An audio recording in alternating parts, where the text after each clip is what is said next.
ಸಂಚಿಕೆ 2. ಹಳೆ ಮನೆ. ಮಳೆ ಬಂದರೆ ಮನೆಯೆಲ್ಲ ಸೋರುತ್ತಿತ್ತು.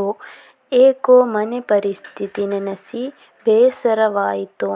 ನಾನು ಇಲ್ಲಿ AC ತಂಪಿನ ಕೆಳಗೆ ಹಾಯಾಗಿರುವೆ. ನಾನೇಕೆ ಹೀಗಾದೆ ಎಂದು ಅವನಿಗೆ ತನ್ನ ಚಿಕ್ಕಂದಿನ ನೆನಪುಗಳೆಲ್ಲ ಒಮ್ಮೆಲೆ ಕಣ್ಣ ಮುಂದೆ ಬಂದಂತಾಯಿತು. ನಾನು ಶಾಲೆಗೆ ಹೋಗುವಾಗ ಫೀಸು ಕಟ್ಟಲು ಹಣವಿರಲಿಲ್ಲ. ಒಮ್ಮೆ ತನ್ನಲ್ಲಿದ್ದ ಕಿವಿಯ ಓಲೆಗಳನ್ನು ಕೊಟ್ಟು ಫೀಸನ್ನು ಕಟ್ಟಿದಳು.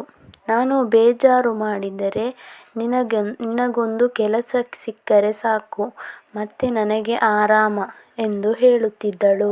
ಪಕ್ಕದ ಮನೆ ಹಾಜರಾದ ಉಮ್ರಾ ಹೋಗುವಾಗ, ಯಾ ಅಲ್ಲಾಹ್, ನನಗೂ ಆ ಭಾಗ್ಯ ನೀಡು ಎಂದು ದುವಾ ಮಾಡುತ್ತಿದ್ದಳು.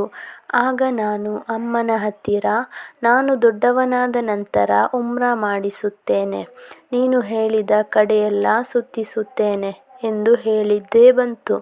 ಕಲಿತ ನಂತರ ಒಳ್ಳೆಯ ಕಂಪನಿಯಲ್ಲಿ ಕೆಲಸವೇನೋ ಸಿಕ್ಕಿತು. ಆದರೆ ಇದು ಎಲ್ಲ ಮರೆತಿತ್ತು. ಕೆಲಸ ಸಿಕ್ಕಿದ ತಕ್ಷಣ ತನ್ನ ಮಾವನ ಮಗಳನ್ನೇ ಮದುವೆ ಮಾಡಿಬಿಟ್ಟರು. ಆದರೆ ಇವಳು ಮದುವೆಯಾಗಿ ಸ್ವಲ್ಪ ತಿಂಗಳುಗಳ ನಂತರ ನನ್ನನ್ನು ಕರೆದುಕೊಂಡು ಹೋಗಬೇಕೆಂದು ದುಂಬಾಲು ಬಿದ್ದಳು. ಎಷ್ಟೋ ಖರ್ಚು ಮಾಡಿ ಅವಳನ್ನು ಕರೆಸಿಕೊಂಡೆ. ಇಲ್ಲಿಗೆ ಬಂದ ನಂತರ ಊರಿಗೆ ಹೋಗುವ ವಿಷಯವೇ ಇಲ್ಲ.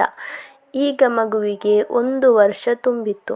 ನಾನು ಮದುವೆಯಾಗಿ 4 ವರ್ಷವಾಗುತ್ತಾ ಬಂತು. ಎಷ್ಟು ಬೇಗ ಹೇಗೆ ದಿನಗಳು ಕಳೆದವು ಎಂದೇ ಗೊತ್ತಾಗಲಿಲ್ಲ. ನಾನು ತಾಯಿನಾಡಿನ ಕಡೆಗೆ ತಲೆಯೇ ಹಾಕಲಿಲ್ಲ. ಕಂಟಿನ್ಯೂಡ್.